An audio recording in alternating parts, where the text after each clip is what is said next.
Hi there everyone, in this video I will show you how to create curvy or curved or wavy background in Canva. So let's get started.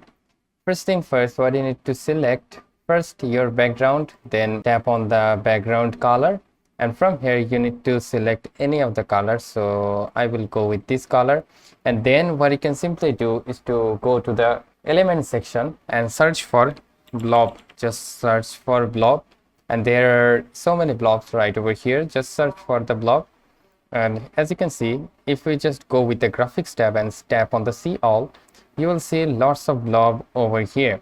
So you can select any of these to make a curve shape into the canvas. So let's just make it happen, like just take it as it is. Then you can simply just make it bigger in size.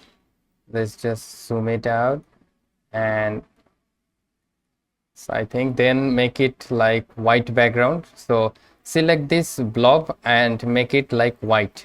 Okay, so as you can see, we got a different looking background which really looks awesome, guys. So that's how you can simply just go and play with these, all of these blobs. So there are lots of blobs, so you can simply go and play with this to make unique design to your background.